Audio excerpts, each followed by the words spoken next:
News Mulugu జిల్లా Pasara SI దురుసు ప్రవర్తన నెటిజన్ల విమర్శలకు కారణమైంది. అయితే మేడారం వెళ్లి వస్తున్న ఒక కుటుంబంపై దురుసుగా ప్రవర్తించాడు ఎస్ఐ పుట్టా సతీష్. అయితే ఎందుకు కొడుతున్నావంటే ఎందుకు తిడుతున్నావంటూ కూడా ఆ యువకుడు ప్రశ్నించినా కూడా ఎలాంటి సమాధానం చెప్పకుండా వారిపై బూతు పురాణం ప్రారంభించాడు. దీంతో నెటిజన్లంతా కూడా తీవ్రంగా విమర్శిస్తున్నారు. ఎస్ఐ ప్రస్తుతం అయితే ఎస్ఐ పుట్టా సతీష్ దురుసు ప్రవర్తన వీడియో అయితే సోషల్ మీడియాలో వైరల్ గా మారింది. దీనిపై నెటిజన్లు దుమ్మెత్తిపోస్తున్నారు. అయితే అటు సామాన్యులకు ప్రజలకు అండగా ఉండాల్సిన పోలీసులే ఇలా రీజన్ లేకుండా ఒక వ్యక్తిపై దారుణంగా కొట్టడం ఏంటి, బూతులు మాట్లాడాల్సిన పని ఏంటంటూ కూడా తీవ్రంగా విమర్శిస్తున్నారు. మనం విజువల్స్ లో కూడా చూడొచ్చు. ఒక కుటుంబం అయితే అటు మేడారం వెళ్ళి వస్తున్న తరుణంలో వారిని ఆపిన అనంతరం కూడా కొంచెం సంభాషణ జరిగింది. అయితే రీజన్ లేకుండా కూడా వాళ్ళని లాగి చెంపపై కొట్టడం, వాళ్ళని బూతులు తిట్టడం కూడా జరిగింది. అయితే ఆ వ్యక్తి కూడా ప్రశ్నించాడు, ఎందుకు మమ్మల్ని రీజన్ లేకుండా తిడుతున్నారు, ఎందుకు కొడుతున్నారు అంటూ కూడా ప్రశ్నించడంతో ఎస్ఐ ఇంకా రెచ్చిపోయి వారి మీదకి వెళ్లి కొట్టే ప్రయత్నం అయితే చేశాడు. ఆ విజువల్స్ మనం క్లియర్ కట్ గా బిగ్ టీవీ స్క్రీన్ మీద అయితే చూస్తున్నాము. దీంతో నెటిజన్లు మొత్తం ఈ వీడియో కాస్త సోషల్ మీడియాలో వైరల్ అవడంతో నెటిజన్లు మొత్తం దుమ్మెత్తిపోస్తున్నారు. అసలు అక్కడ ఏం జరిగింది ఏంటి అనేది కూడా ప్రస్తుతం అయితే ఉత్కంఠంగా మారిందని చెప్పాలి. ప్రస్తుతం ములుగు జిల్లా పసరా ఎస్ఐ దురుసు ప్రవర్తనతో నెటిజన్ల నుంచి విమర్శలు ఎదుర్కొంటున్నారు. వీడియో చూస్తేనే మనకు అర్థమవుతుంది. వారి కుటుంబాన్ని మొత్తం కూడా బూతులు తిడుతూ ఎస్ఐ అయితే రెచ్చిపోయిన ఘటన క్లియర్ కట్ గా కనిపిస్తుంది. ఒకవేళ కనుక వారిని దేనికోసమన్నా ఆపి వాళ్ళని ప్రశ్నించి ఉంటే కనుక ఎలాంటి ఆధారాలు కానీ ఒకవేళ వాహనాలకు సంబంధించి తనిఖీలు చేసినా కూడా ఇలా ప్రవర్తించి ఉండకూడదంటూ కూడా నెటిజన్లు అయితే విమర్శిస్తున్నారు. ప్రస్తుతం ఏకంగా నేరుగా ఆ కుటుంబం మీదకు పక్కన ఆడవాళ్ళు ఉన్నారు, పిల్లలు ఉన్నారు అనేది కూడా చూడకుండా ఆ వ్యక్తి మీదకి వెళ్ళి కొట్టే ప్రయత్నం చేస్తూ లాగి చెంపపై కొట్టాడు. అది కూడా మనకి క్లియర్ కట్ గా కనిపిస్తుంది. దీంతో అతనిపై బూతులు తిడుతూ కూడా ఒక ఎస్ఐ రెచ్చిపోయిన తీరు అయితే మనకి కనిపిస్తుంది. అసలు ఆ వీడియోలో ఏముంది ఏంటనేది ఒకసారి మనం క్లియర్ కట్ గా చూద్దాం.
కదా ఒక సామాన్య కుటుంబంపై కూడా ఎస్ఐ ఎలా దురుసుగా ప్రవర్తించాడు, వాళ్ళపై ఎలా బూతులు తిడుతూ రెచ్చిపోయాడు అనేది ఆ వ్యక్తి అడుగుతున్నాడు ఒక పక్క నుంచి. ఎందుకు కొడుతున్నావో అని అడుగుతున్నా సరే వినకుండా అతని కొట్టేందుకైతే మీదకి వెళ్లి బెదిరించిన దృశ్యాలు అయితే మనం చూస్తున్నాము. ఇదే అంశానికి సంబంధించి మరింత సమాచారం అందించేందుకు మా ప్రతినిధి వేణు ఉన్నారు. వేణు చెప్పండి.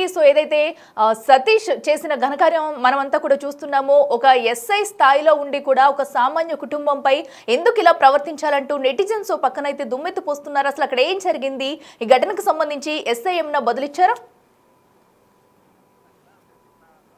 7:30 ప్రాంతంలో ఈ ఘటన జరిగింది. అయితే మేడారం వెళ్లి వస్తున్నటువంటి వర్ధనపేటకు చెందినటువంటి కుటుంబము మేడారం పత్ర కమాన్ వద్దకు వచ్చిన తర్వాత అక్కడ డైలీ రొటీన్ గా క్రైమ్స్ జరగకుండా ఉండేందుకు యాక్సిడెంట్ ప్రోన్ ఏరియా కాబట్టి రోజు అక్కడ ఎస్ఐలు పోలీసులంతా కూడా డ్రంకన్ నిర్వహిస్తారు. సో నిన్న యథావిధిగా డ్రంకన్ నిర్వహిస్తున్న క్రమంలో ఆ ఫ్యామిలీ మేడారం జాతర ముగించుకొని తిరిగి వస్తున్నారు. అయితే వాళ్ళకు డ్రంకన్ చేయడానికి తను ముందుకు వెళ్తున్న క్రమంలో అందులోంచి ఒక యువకుడు బయటికి రావడం, మాకు డ్రంకన్ చేస్తావా అంటూ ఆ ఎస్ఐని కొంత వారించినట్టుగా మాట్లాడు. దాంతో పాటుగా నేను మాజీ మంత్రి మనిషిని అంటూ ఆయన కొంచెం రెచ్చగొట్టే వ్యాఖ్యలు చేయడంతో అక్కడ ఉన్నటువంటి ప్రొబేషన్ ఉన్నటువంటి ఎస్ఐ సతీష్ ఆగ్రహానికి గురయ్యాడు. వెంటనే ఆ యువకునిపై చేయి చేసుకున్నాడు. అయితే ఆ తర్వాత దాదాపు 15 నిమిషాల సేపు ఆ ఇద్దరి మధ్య పోలీసులకు ఆ కుటుంబ సభ్యులకు మధ్య కొంత వాగ్వాదం జరిగింది. దీంతో చివరకు అక్కడ పెద్దలు కలగ చేసుకున్నారు. అసలు ఏం జరిగిందని పూర్తిగా తెలుసుకోగా అసలు ఆ యువకుడు తను ఎస్ఐని కొంత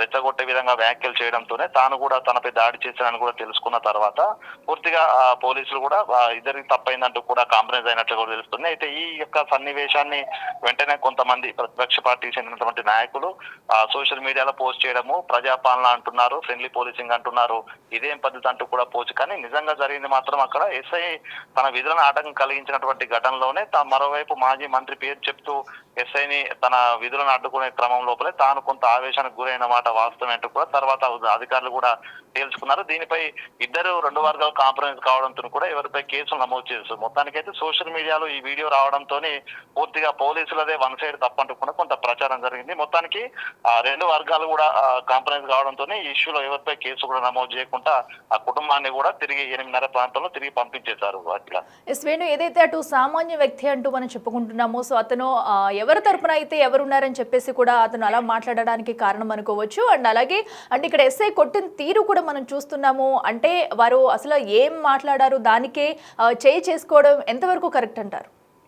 అంటే ప్రస్తుతం మనకు వచ్చినటువంటి ఆ వీడియో బిట్ లో మాత్రము తాను ఎందుకు అని మాట్లాడుతున్న క్రమంలోనే దాడి చేసినట్లుగా ఉంది. కానీ అంతకంటే ముందు డ్రంకన్ డ్రైవ్ చేయకూడదు, మీరు ఎవరికి చేస్తారు, కానీ నేను మాజీ మంత్రి అంటూ తాను చేసిన వ్యాఖ్యలు ఆ వీడియోలో లేకపోవడంతో వర్షన్ అంతా కూడా ఆ పిఎస్ఐ సతీష్ తప్పన్నట్టుగా కూడా చిత్రీకరించ జరిగింది. కానీ వాస్తవానికి అందులో డ్రంకన్ డ్రైవ్ చేస్తుంటే అడ్డుకోవడము, మేము తాగే వచ్చాము, మమ్మల్ని డ్రంకన్ డ్రైవ్ చేయకూడదు అంటూ కూడా ఆ కుటుంబం మొదట ఎస్ఐతో వాగ్వాదం జరిగింది. ఆ తర్వాత యువకుడు రావడము, నేను మాజీ మంత్రి మనిషిని, తనతో మాట్లాడమంటూ కూడా ఫోన్ లో నెంబర్ డయల్ చేస్తూ ఎస్ఐకి ఆగండి, డ్రంకన్ డ్రైవ్ చేయొద్దంటూ కూడా కొంత వారించినట్లుగా మాట్లాడు. సో ఇది రికార్డులో లేకపోవడంతోనే పూర్తిగా ఎస్ఐ తప్పైనటువంటి ఒక వర్షన్ వినిపిస్తుంది. కానీ వాస్తవానికి అక్కడ క్షేత్రస్థాయిలో జరిగింది మాత్రము తన ఎస్ఐని విధులను అడ్డుకునే ప్రయత్నం చేయడము, రాజకీయ నాయకుల పేర్లు చెప్పి తనను డ్రంకన్ డ్రైవ్ చేయొద్దంటూ తన విధులను అడ్డుకునే ప్రయత్నం చేయడంతోనే ఒక్కసారిగా ఆగ్రవేశాలకు గురైన ఎస్ఐ తను దాడి చేశారు. కానీ తర్వాత ఎస్ఐ కూడా నేను అట్లా దాడి చేయకూడదు, తప్పైందంటూ కూడా తాను కూడా ఆ కుటుంబానికి సారీ చెప్పాడు. మేము కూడా మీ విధులకు ఆటంకం కలిగించి ఉండొద్దు అంటూ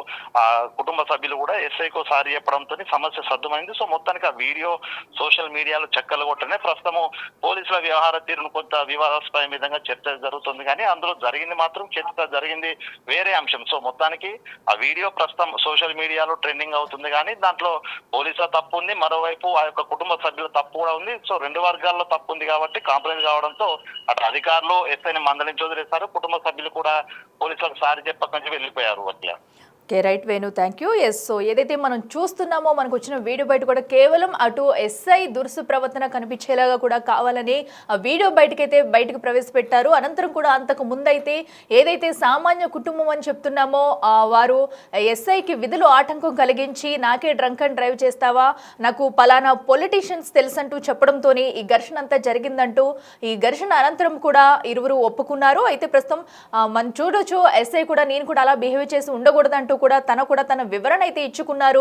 ఏదైతే సదరు వ్యక్తి ఉన్నారో అతను కూడా సో నేను కూడా విధులు ఆటంకం కలిగించడం కూడా తప్పే అంటూ కూడా ఇద్దరు కూడా తమ తప్పును ఒప్పుకున్నట్లుగా కూడా అయితే మనకి తెలుస్తుంది. అయితే ప్రస్తుతం ఏదేమైనా కూడా సో ఇలాగా ఒక ఎస్ఐ పై అటు కేవలం మనకి వీడియో చూసుకున్నట్టయితే కేవలం ఎస్ఐ పైనే నిందలు మోపెందుకే ఈ వీడియో అయితే క్లియర్ కట్ గా కట్ చేసి ఇటు సోషల్ మీడియాలో కొంతమంది వాంటెడ్ గానే పోస్ట్ చేశారన్నట్టయితే మనకి తేలింది. ప్రస్తుతం అయితే ఆ వీడియోలో విషయంలో కనుక మనం చూసుకున్నట్టయితే నిజంగా ఎస్ఐఏ వాంటెడ్గా ఈ దురుసు ప్రవర్తనతో వారిపై కొట్టేందుకు వెళ్ళిన తీరు కూడా మనం చూస్తున్నాము. అయితే అంతకు ముందు కూడా ఆ సామాన్య కుటుంబ వ్యక్తులు ఎవరైతే ఉన్నారో వాళ్ళు మాట్లాడు పట్లే అలా రియాక్ట్ అయ్యారంటూ ఎస్ఐ వివరణ కూడా ఇచ్చారు.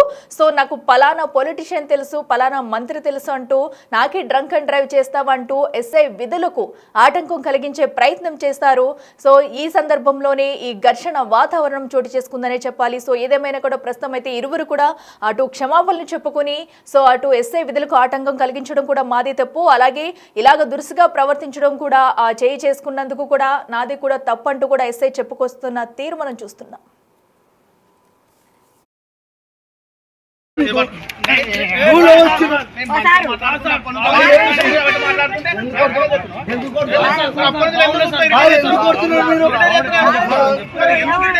అక్కడ